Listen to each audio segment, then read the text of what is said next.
सभी भक्तजनों को जय श्री कृष्ण। श्री सुखदेव जी कहते हैं, परीक्षित फिर क्या था। अंतपुर के रक्षक ने सोबरी मुनि को कन्याओं के सजे सजाए महल में पहुंचा दिया। फिर तो उन 50 राजकन्याओं ने एक सोबरी को ही अपना पति चुन लिया। उन कन्याओं का मन सोबरी जी में इस प्रकार आसक्त हो गया कि वे उनके लिए आपस के प्रेम भाव को तिलांजलि देकर परस्पर कलह करने लगी और एक दूसरी से कहने लगी कि ये तुम्हारे योग्य नहीं, मेरे योग्य हैं। त्रिग्वेदी सोबरी ने उन सभी का पाणी ग्रहण कर लिया।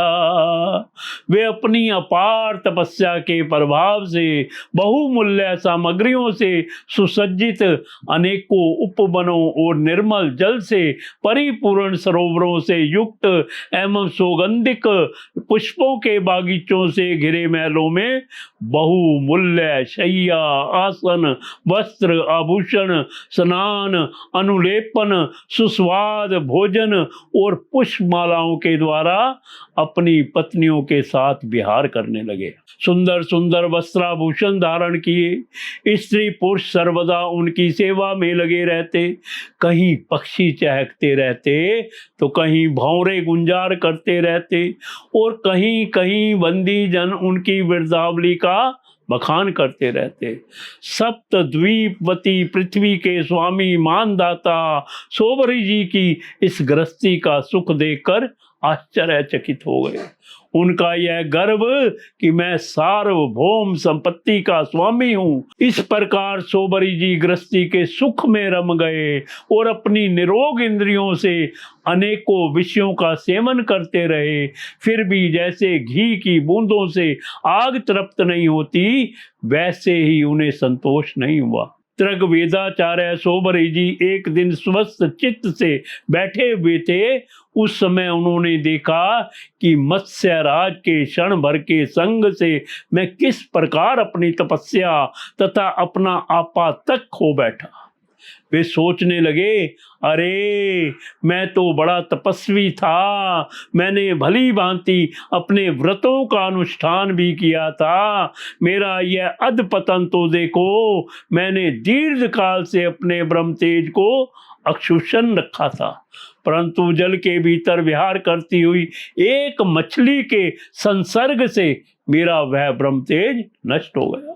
अतः जिसे मोक्ष की इच्छा है, उस पुरुष को चाहिए कि वह भोगी प्राणियों का संग सर्वथा छोड़ दे और एक क्षण के लिए भी अपनी इंद्रियों को बहिमुखी न होने दे, अकेला ही रहे और एकांत में अपने चित्त को सर्वशक्तिमान भगवान में ही लगा दे। यदि संग करने की आवश्यकता ही हो तो भगवान के अनन्य प्रेमी निष्ठावान महात्माओं का ही संग करे।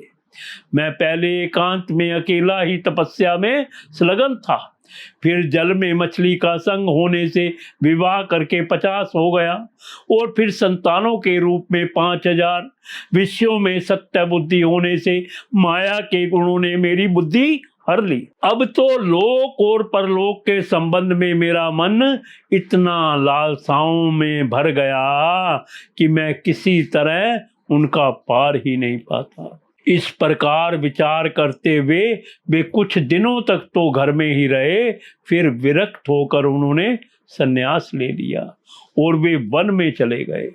अपने पति को ही सर्वस्व मानने वाली उनकी पत्नियों ने भी उनके साथ ही वन की यात्रा की।